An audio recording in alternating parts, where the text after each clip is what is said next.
Welcome to In Pursuit of Truth. This is your host, Sir Patrick Mack. Boys and girls, I want you to do me a favor and put on your possibility pants right now, because we're going to kick around some possibilities in regards to a topic that I've been kind of teasing out for the last 5 or 6 months.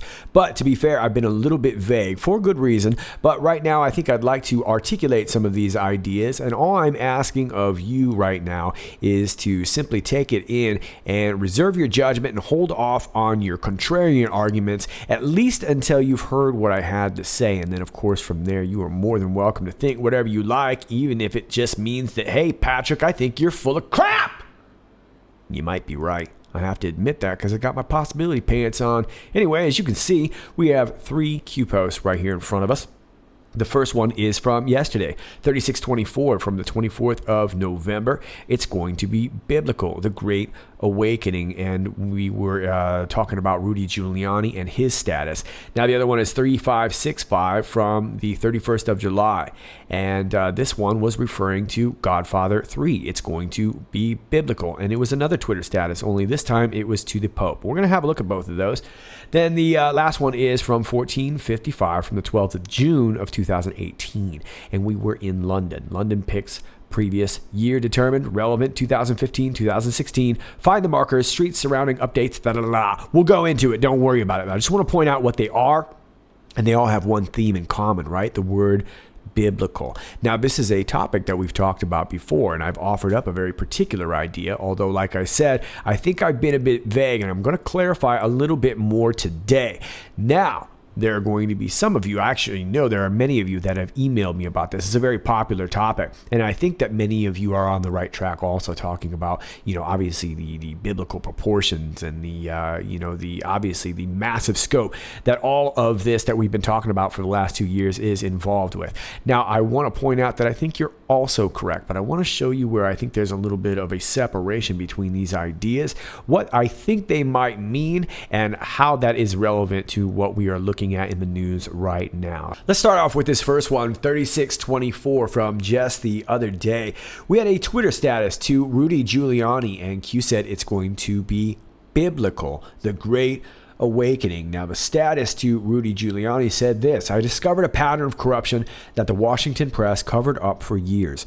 I'm also going to bring out a massive pay-for-play scheme under the Obama administration that will devastate the Democrat Party. Do you honestly think I'm intimidated? There's a lot there. And if you are on social media, particularly Twitter, you will notice that Rudy Giuliani has grown increasingly bold and brash. And I think that's for very good reason. Keep in mind, Rudy Giuliani's shtick has always been a little bit Columbo, right? He always kind of plays himself like the bumbling drunken fool. Meanwhile, he takes down the mob. And this guy's no joke. But there's a reason for this tough talk, I think. And I also think that he is truly responding to tough talk being directed his way. I think there are some people that really would like to see Rudy Giuliani go away. And I think Rudy is sort of sarcastically addressing this. Now, I want to show you another one here.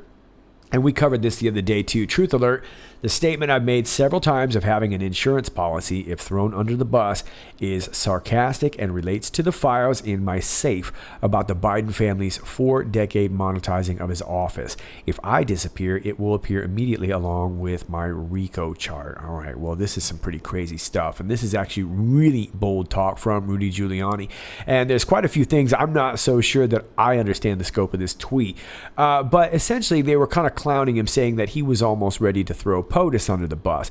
But the fact of the matter is that he was throwing out some very, very obvious clues. One of them I want to direct your attention to is the fact that he's talking about files in his safe. Files in his safe. And we've heard about somebody else recently getting caught with some files in his safe, right? One Jeffrey Epstein. Just file that away in the back of your mind for now. But either way, Rudy Giuliani is talking tough. Now, let me read you this one from the 21st. Just saw Glenn Simpson. Of course, Glenn Simpson is from Fusion GPS, who told me he was never in Ukraine. I said I would check my sources, but now it becomes even more suspicious how his employee, Nellie Orr, was able to alert her husband and 2 DOJ officials regarding the Black Ledger so quickly. What's happened to the Orrs? Well, that's a really good question. And I've said for a long time that the Orrs were very key in this whole thing because they were the ones actually transmitting the message. But the thing I want to direct your attention to on this one is that he's talking about checking his sources. Is his source the laptop or is it something else? Now, let me take you back to October 2nd, 2019, and a big thanks to a couple of you Anons who sent this to me just yesterday in regards to what I was previously talking about in regards to this whole biblical situation. Some of you guys were saying, Patrick, I think this would really contribute to what you were saying. And thank you. You're so right. I remember this article, and I don't think I covered it, but I'm really, really glad to be reminded of it. So thank you very much for rememberizing me. In Prison, Paul Manafort is Rudy Giuliani's guide on Ukraine Black Ledger. Rudy Giuliani consulted the imprisoned Paul Manafort through a lawyer for his investigation into allegations that Ukraine aided Hillary Clinton in the 2016 election.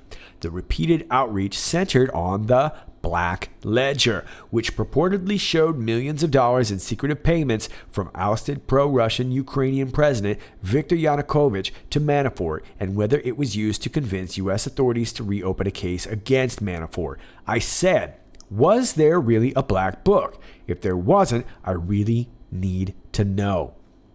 And I just want to stop right there.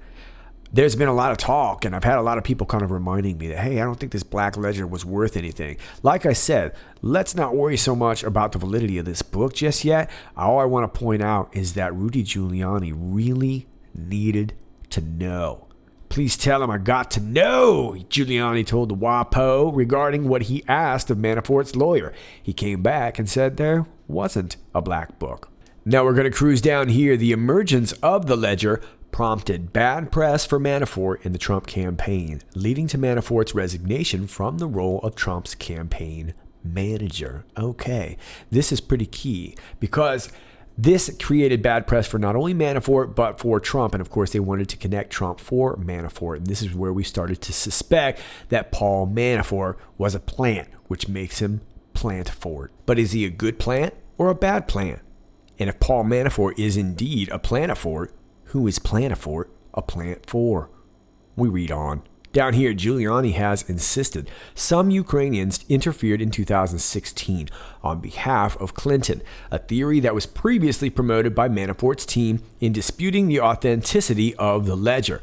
He has urged Ukraine to investigate the matter along with allegations of corruption by former Vice President Joe Biden to protect his son Hunter from an investigation into an energy company owned by Ukrainian oligarch. Okay, well, that's going on right now, right? And we're hoping to see that transfer over into the Senate. But I want to point out here that Manafort, he was always basically disputing the fact that this ledger was even legit. Now, who popped up with this ledger? There has been strong pushback against the Manafort theory. Ukrainian activist Serhiy Leshchenko, who revealed the ledger in August of 2016, denies he was trying to help Clinton. Ukrainian Foreign Minister Vadim Prystaiko said last weekend, all these speculations that Ukraine helped the Democrats, that we wanted President Clinton instead of President Trump, this is a result of misinformation and evil intentions of certain people. Okay, I need to stop again because we're starting to realize that that wasn't true, right? And I got to give a lot of credit over there to Glenn Beck on The Blaze. Now, I know some people love Glenn Beck, and a lot of people really don't like Glenn Beck, and I think that's totally fine. But either way, he is putting in some work right now, and he's done a lot of great work in regards to this Ukraine situation. But we know from his show, because he translated part of this phone call conversation where we actually overheard, it was an in-room conversation, I believe, of Artem Sitnik, who is the head of NABU over there, which is sort of like their anti-corruption board in Ukraine. And he said very, very clearly that they were much more interested in seeing Hillary Clinton win because she was part of that established DC elite. And he stated very clearly that President Trump would have been good for the American people, whereas for their interest, they would really prefer to see that happen with Clinton. So now that we revisit this story, we know that that wasn't true, which kind of lends to the theory that maybe Paul Manafort might be right. Now let's move on. In their efforts to pry redactions from special counsel Robert Mueller's report, Lawyers for House Democrats, who are now in the middle of an impeachment inquiry, said grand jury material could help them understand the full scope of the illicit activities undertaken by Manafort in Ukraine and elsewhere, specifically citing the Black Ledger. Okay, so it looks like they might want to bring this back. Now let me take you to another piece from The Atlantic, and this is a wonderful piece from March of 2018 by Franklin. I'm assuming that's Foe. I don't know if it's Foe. Maybe it's just Franklin 4, Frankie 4. Paul Manafort, American Hustler. And this is a very long piece. I'll leave it down below, but we're going to parse through some of this because I think there's some really interesting takeaways here. And what I really want to do here is sort of paint a picture of Paul Manafort, because I think he really kind of embodies this idea that I've been talking about for a long time when I talk about the importance of not necessarily assigning a black hat or a white hat to people when there are indeed so many different levels. And I think Paul Manafort is a classic example of that, and I think this article illustrates it very well. We're going to skip down part way here into this second paragraph. He'd been the chief political strategist to the man who became the president of Ukraine, Viktor Yanukovych, with whom he developed a highly personal relationship. Manafort would swim naked with his boss outside his banya. Play tennis with him at his palace. Of course, I let him win, Manafort made it known, and generally serve as an arbiter of power in a vast country. One of his deputies, Rick Gates, once boasted to a group of Washington lobbyists, "You have to understand, we've been working in Ukraine a long time, and Paul has a whole separate shadow government structure." I'm going to say that again. Paul has a whole separate shadow government structure. Well, that sounds like a really big deal. In every ministry, he has a guy. That also sounds like a big deal. Only a small handful of Americans, oil executives, Cold War spy masters, could claim to have ever amassed such influence in a foreign regime. The power had helped fill Manafort's bank accounts. According to his recent indictment, he had tens of millions of dollars stashed in havens like Cyprus and the Grenadines. Okay, well, there's a lot there that I want to point out. But this is a powerful man. Tens of millions of dollars.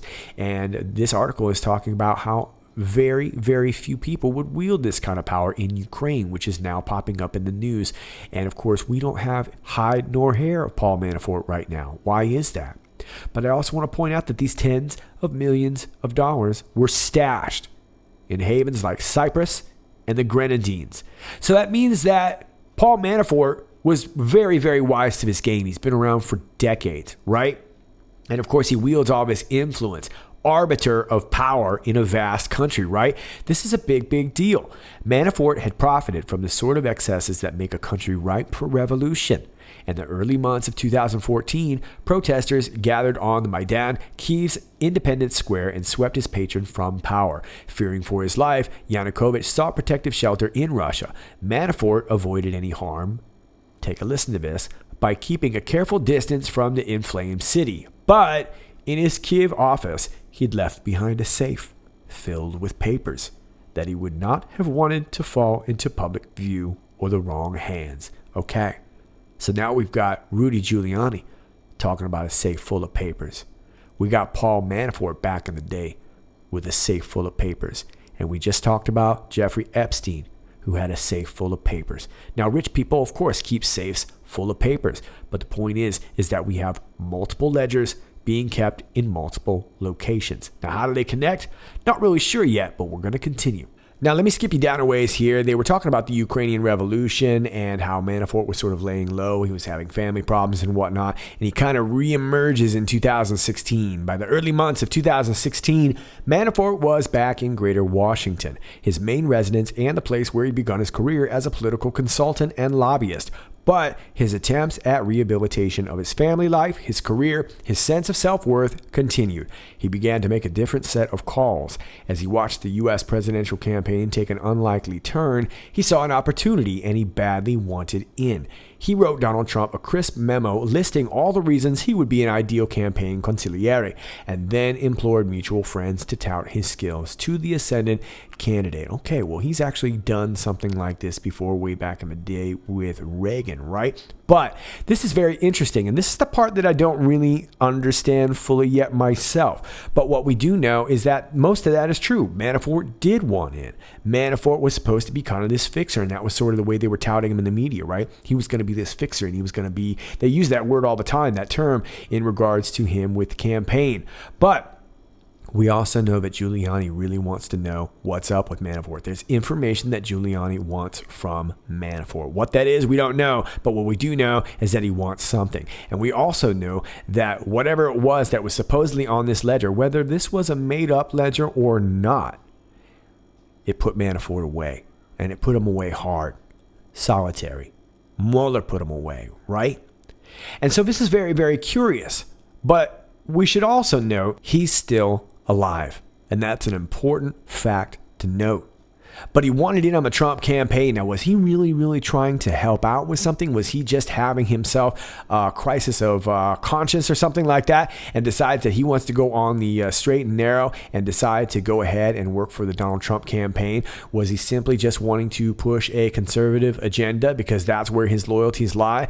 Anything could kind of be possible with Paul Manafort, right? But the fact of the matter is he had the goods on a lot of folks. Now, let's skip down a little bit further here. His friends, like all Republican political operatives of a certain age, could recite the legend of Paul Manafort, which they did with fascination, envy, and occasional disdain. All right, well, that's a bit theatrical there from The Atlantic, but it's also telling, isn't it? It shows that there were a lot of people that really were kind of in awe of Paul Manafort, whether they liked him or not. But my point is that this guy was not just some guy that happened to be able to hang around as some sort of career politician, because he wasn't. But he's been in these elite circles for a very long time, making tens of millions of dollars, wielding a lot of power. This guy wasn't a scrub. He was a baller. Let's take you down a little bit further down here. When Paul Manafort officially joined the Trump campaign on March 28, 2016, he represented a danger not only to himself, but to the political organization he would ultimately run. And that's very curious, isn't it? Why did Paul Manafort decide to join this? Where was his loyalty when he decided to jump on this? Surely he must have known that he was going to be a big-time public enemy. So was he doing this simply for the sake of trying to gather more wealth from maybe conservative circles? Was he doing this to be a true plant and try to basically railroad the Trump campaign? Or was he trying to rescue the Trump campaign and help along basically what was going to be the takedown of this deep state that honestly he was a big part of? Either way, it's curious. Over the decades, Manafort had cut a trail of foreign money and influence into Washington, then built that trail into a superhighway. When it comes to serving the interests of the world's autocrats, he's been a great innovator. His indictment in October after investigation by special counsel Robert Mueller alleges money laundering, false statements, and other acts of personal corruption. Yeah, probably all true. This guy is a lifelong knucklehead. He has pleaded not guilty to all charges. But Manafort's role in Mueller's broader narrative remains carefully guarded and unknown to the public. And that is a very telling line. And this is sort of illustrating the point that I really, really want to show. Paul Manafort, ladies and gentlemen, I don't really think was any kind of good guy. This guy is a lifelong knucklehead that was essentially willing to make tons and tons of money off of whomever. Now, he probably has some personal politics, and I'm sure that he'd love to influence that along the way. But the fact of the matter is, whether it was foreign or domestic money, he didn't care. He was in on it. He was all about Paul Manafort. However, I'm not necessarily sure that I'm ready to lump Manafort into the pedophile aspect of all this. Because that's where this story gets really curious. Why did Paul Manafort join the Trump campaign? Was he really trying to bring it down? And if so, why is he sitting there in prison? And if he really is an asset, why is he not dead? Because I think we all know how that happens, right? So it's really hard to know. And I think that what makes Paul Manafort's role in all this so curious is the fact that he's simply just put away. But that line's very telling. But Manafort's role in Mueller's broader narrative remains carefully guarded and unknown to the public. And his personal corruption is less significant, ultimately, than his lifetime role as a corrupter of the American system, which it looks like in a lot of ways he was. That he would be accused of helping a foreign power subvert American democracy is a fitting coda to his life's story. So I'm going to be quite honest with you. That's a very long article, and we could go way into Paul Manafort because quite honestly, it is sort of one of those legend type stories. He's been around for a really, really long time. And I guess that's really what I want to establish, at least at this point in the video. Paul Manafort was a big time fixture, and he had a lot of power, and he knew a lot of people, and a lot of people were very influenced by him, which means that he was influential. This was a smart person. This is a person that knows how to talk to people. This is a person with incredible social skills. And from what it seems, he was probably, like President Trump, an obsessive note taker. And a person who knows all these people and wields all this power usually holds a ton of information, and it's likely stored on all kinds of pieces of paper. Remember, this guy had these papers stored in his safe. He had tens of millions of dollars stashed in different locations. This guy was not a dummy. He's been doing it for decades. He has lots of information on lots of different people. Now, we do know that the story is that this ledger was what took him away, but we also know that the source of that ledger now has proven to be a little bit faulty. We know that that was a lie about their support for Hillary Clinton and Trump. We do know that they were supporting Hillary. So it calls into the question the ledger again. But let's also consider the classic tactic used by these deep state knuckleheads. And I don't want to call them black hats, but we'll call them deep state knuckleheads. Projection. So that means if they're going to get Paul Manafort for a ledger, does that mean that Paul Manafort has ledgers on them? Rudy Giuliani wants to know. And so do I. Let's move on to the next post for now. Now we're over on post 3565 from July 31st, 2019. And this Twitter status took us to the Pope Francis. Let us pray that the Lord will free the victims of human trafficking and help us to respond actively to the cry for help of so many of our brothers and sisters who are deprived of their dignity and freedom. Hashtag end human trafficking. And oddly enough, it looks like I got top comment right there. Yikes, that's embarrassing. Either way, Q says Godfather 3, and then again, it's going to be biblical. Okay, so now maybe we are talking about the Holy Bible indeed. Quite possibly, but take a look at this now. I want to refer you to a couple of my videos that I've covered on a particular topic that is very relevant, entitled Cardinal Sins. This is from October 7th, 2019. And if you just screenshot that up there or whatever, I know some of my videos are getting harder to search. Hopefully that if you just copy that key search in there, that will help you. But then I did a companion one here, Cardinal Sins 2. Just a few days later on the 12th of October. Please check these out because this will give some background here. But just in general, we were talking about a few different things. We were talking about a raid on the Vatican from their own anti-corruption bureau. That's funny. We were just talking about an anti-corruption bureau in Ukraine. But yeah, that's right. Indeed, the Vatican got raided by their own anti-corruption bureau. And what they found was a massive bunch of, again, looks like pay-to-play kinds of schemes, money laundering schemes, tons of money. Now, these stories involved a lot of different things, and it did involve human trafficking. I think that's where Q is linking this here too. But the point I want to make here is that it was really involving a lot of massive land deals. There was one particular deal in which this cardinal was basically taking up all this land in the UK. There was another deal where another cardinal was funneling money through this cemetery trust fund, millions of dollars through a cemetery trust fund. It was moving tons of money, and it was using and buying up tons of land. Well, a lot of this land seems to be connected to locations that could be connected to human trafficking. I think that's where Q is going here. But Q references the movie Godfather 3. Well, let's remember the plot of Godfather 3. Michael Corleone, who was the mob boss after the death of Fredo, decides that he's going to go on the straight and narrow too. And so what does he do? He invests a whole bunch of money into the Catholic Church. And I'm talking about a whole bunch of money. Now, the Catholic Church was struggling for money. And of course, they wanted something in return. He wanted something in return. So what did he get? He got tons of shares in Immobiliare, which was a massive real estate acquisition company. So it's almost like these stories in this Cardinal Sins were paralleling the movie Godfather 3. It's going to be biblical, of course. Well, this human trafficking situation is, of course, biblical proportions. So that could be a reference there too. But could we be talking about another set of ledgers there too? And what does this have to do with Paul Manafort? Well, now let me take you over to the Daily Beast from March of this year. The wacky tale of Paul Manafort Anne Hathaway's fraudster ex-boyfriend, and a Vatican land scam.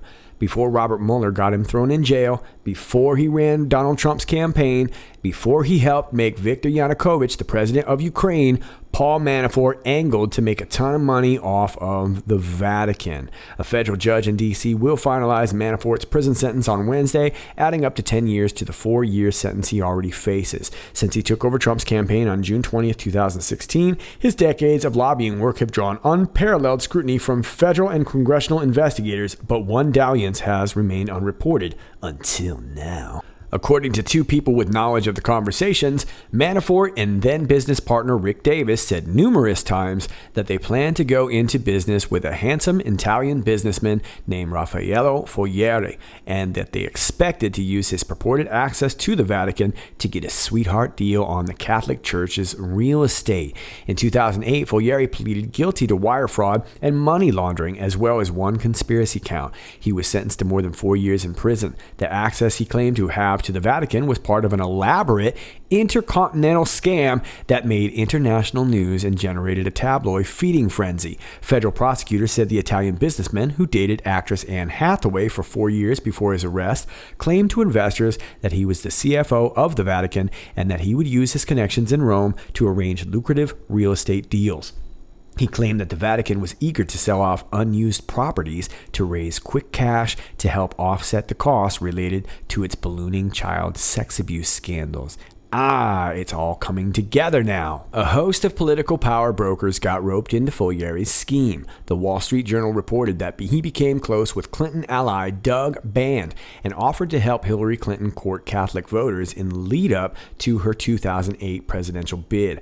Bill Clinton even invited him on stage at a Clinton Foundation event per New York to thank him for a donation commitment on which he never delivered. The Italian newspaper L'Immediato reported that American super lobbyist Tony Podesta called him un visionario, and Senator John McCain drew considerable heat after celebrating his 70th birthday aboard a yacht Foglieri had rented, as the Nation reported. Hathaway was on hand for the festivities. Okay, so this puts a lot of people together now, right?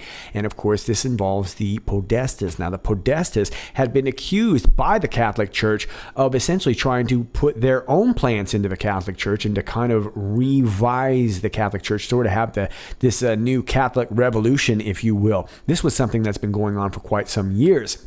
So now we have the Clintons involved, of course, Senator John McCain, Hillary Clinton, and it looks like this guy Foglieri. And of course, we see now Manafort playing both sides and making a ton of money off of this Vatican real estate. Now, you'll have to watch those videos to get even more context there, but believe me, there's quite a bit there involving lots of different people. And the plot really starts to thicken around the Catholic Church here, and this is where it starts to get really curious. But this raid resulted in, of course, the seizing of more documents.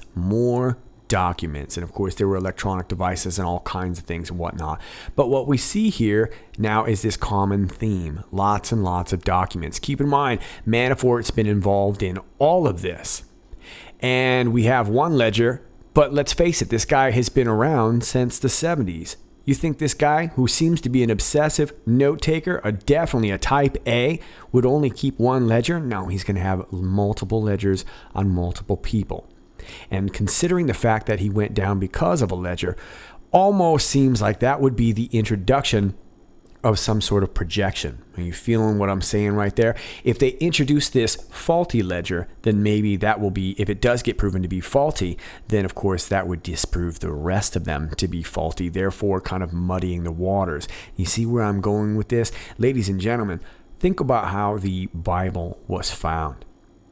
We found one book here, one book there, at different points in time, in different places, by different people, written by different people, but it was a collection of books that was put together. It seems to me like Paul Manafort has a collection of material. Now, we don't know if it's all surfaced, but what we do know is that Rudy Giuliani's interested in this.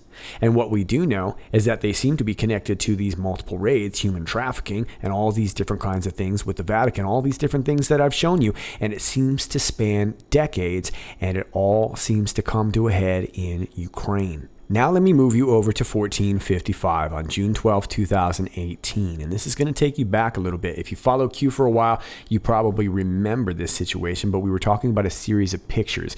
And these pictures were taken from a street cam that was right near the Corinthia Hotel in London. London pics, previous, year determined, relevant, 2015, 2016. So that's when Q is telling us these pictures took place. And these pictures appear to be Peter Strzok, Lisa Page. We're not really sure who the others are. We're thinking there's a possibility that this could be John Brennan. Andrew McCabe could be involved. We're not exactly sure, but we are pretty sure that Peter Strzok and Lisa Page were a part of this. And of course, they were working with Andrew McCabe, and they were working essentially at some point from orders from John Brennan. John Brennan, of course, was working with a lot of these knuckleheads over there at Hakloi, and that's kind of where we get our Ukraine connections. But Q was wanting to point us out to what they were doing there, and they looked to be walking into the Corinthia Hotel, which was likely, of course, an MI6 location, UK SIS, and that seems to kind of confirm it there. White House, CIA, FBI, DOJ, all of them were involved in joint treason, and these pictures seem to show it. You have a choice. Now remember, at the context in this time, we were already sort of in cover-up mode, okay? We've already had these spying programs go on. These knuckleheads were probably privy to the fact that people were onto them at this point, and that's where they started covering themselves by going after these false FISA warrants. They were trying to mask it by making it look legal. Remember, FISA was the cover-up. FISA wasn't the original dirty deed. The spying had gone on for years. FISA was the cover-up. And this seemed to be the process of which they were trying to create that cover-up and turn it onto, of course, Paul Manafort and President Trump. Joint treason. You have a choice. Now, this is where it gets curious because Q seems to be talking to more than just the reader.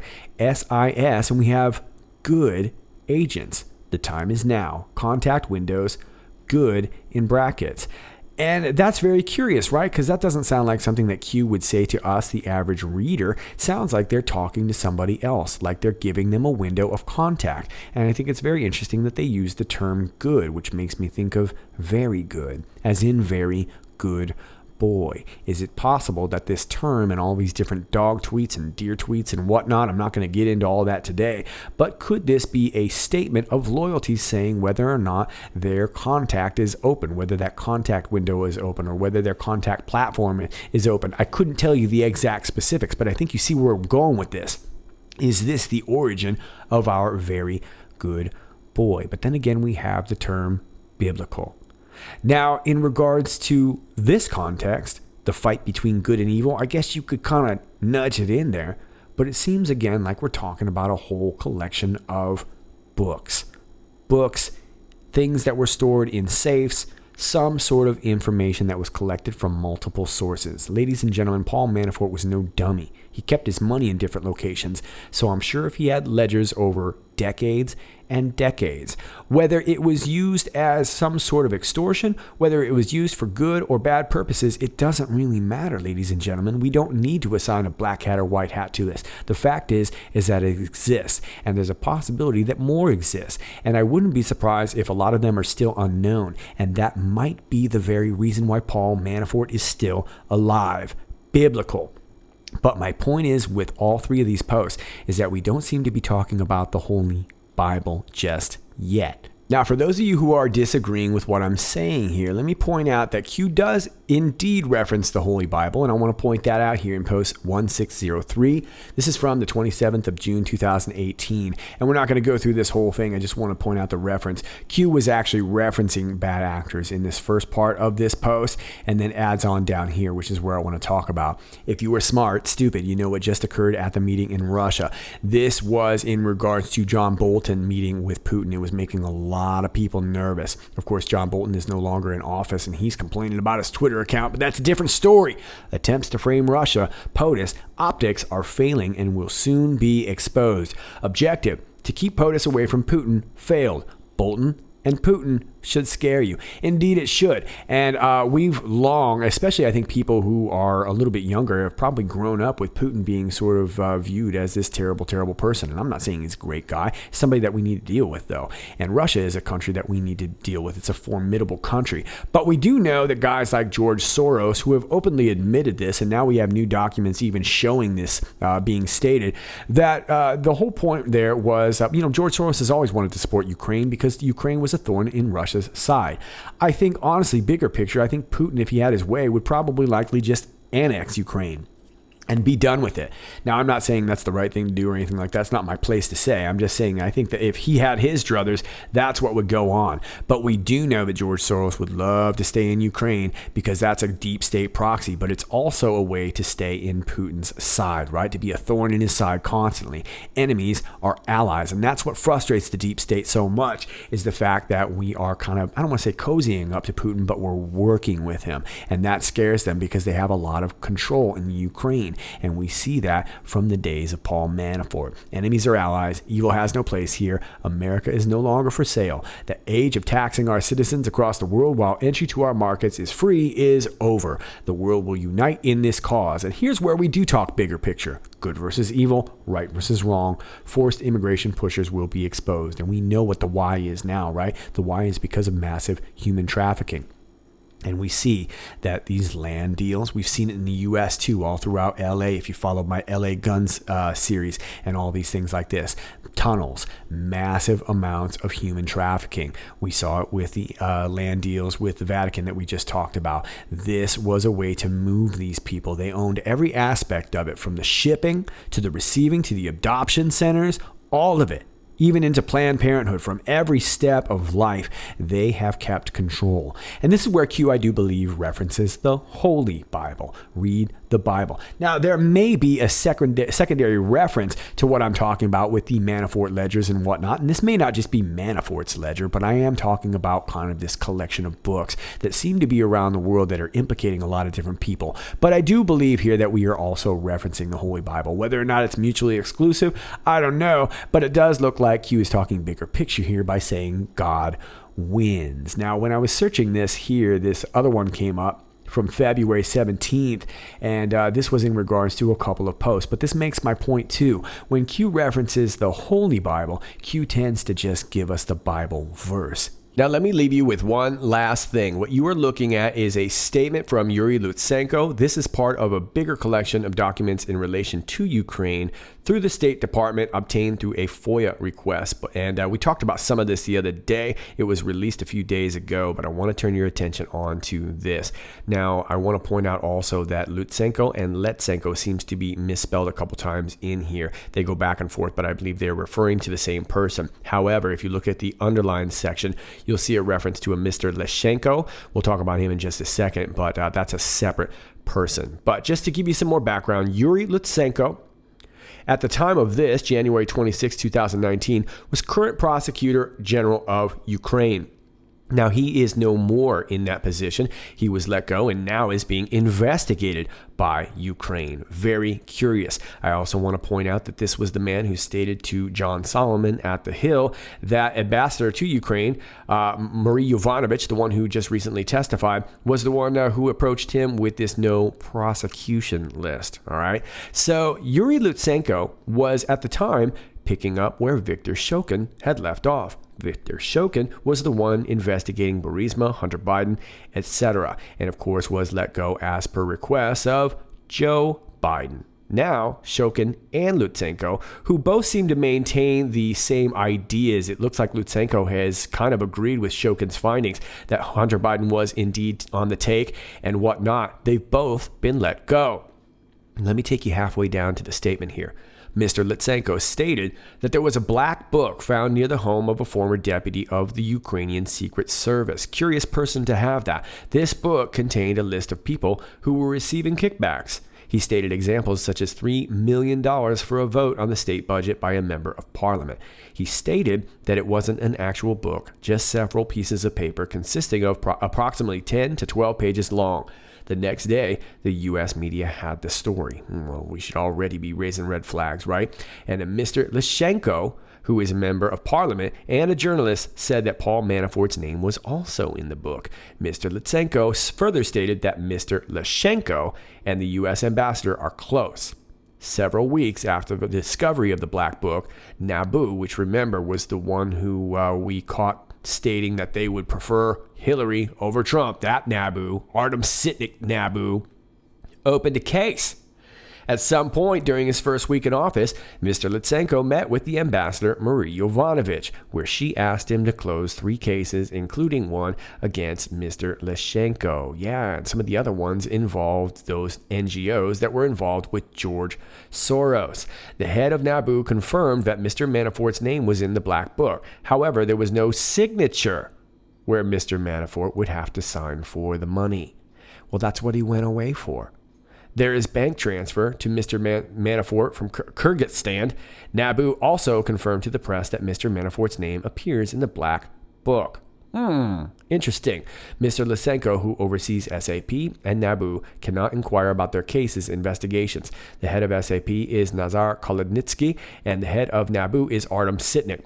Artem Sitnik is the one I just said was caught on audio talking about all that. Do not like Panam. Mr. Kolodnitsky asked Mr. Sitnik, why would you say there is no signature, Manafort's? And Mr. Sitnik stated that he wanted Hillary to win. So we already knew that, right? So this is very curious. This puts into the question of the validity of everything that brought Manafort down. Now remember, Mueller didn't use the Black Book stuff as part of his investigation, but it was used eventually as part of the criminal investigation. So is it legit? Is it not legit? Seems kind of like we don't really know, right? And I think that's precisely my point. So there you have it, ladies and gentlemen, at least for now. This is only part of what seems to be a very large saga. I haven't even gotten into Roger Stone, longtime friend and colleague of one Paul Manafort. What else do they have in common? Their homes were raided with extreme prejudice and highly publicized, meaning they wanted the world to know that they were raiding these men's home. Don't kid yourself about Roger Stone. Much more influential than you might think, and has been for about as long as Paul Manafort has. And like I said, their homes being raided and shown all over TV seems to suggest something. Both of these men were put away, and put away hard. Why? What do they know? And why did they raid their homes? What were they looking for?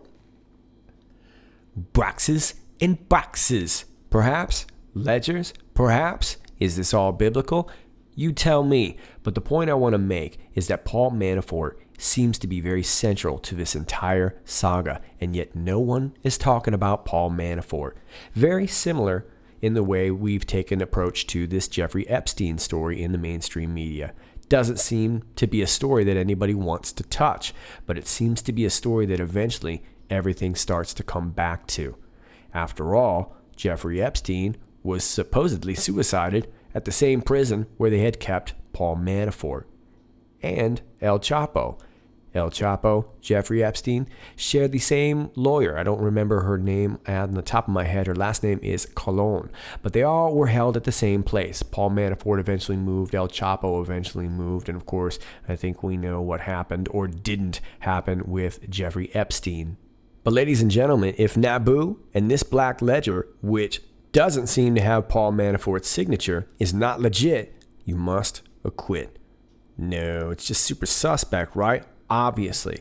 All these years that Paul Manafort's had all this on everyone else, and he gets brought down by a ledger. Sounds like projection to me. Sounds like classic projection. And we have a lot of evidence to show that Paul Manafort likely has the goods on a lot of different people in a lot of different areas. And it all seems to come right back down to the state of New York, home of one Rudy Giuliani. That's all I got for you for now. As always, if you like this video, please click like, share, and subscribe. All my alternate links are down below. I suggest you check them out because YouTube may be no longer in a couple of weeks, which means you will not be able to see my videos unless you check me out on another platform. Don't be surprised when it happens and you're wondering where I am. So take advantage of it now. All right, kids, this is Sir Patrick Mack, and until next time, stay funky fresh.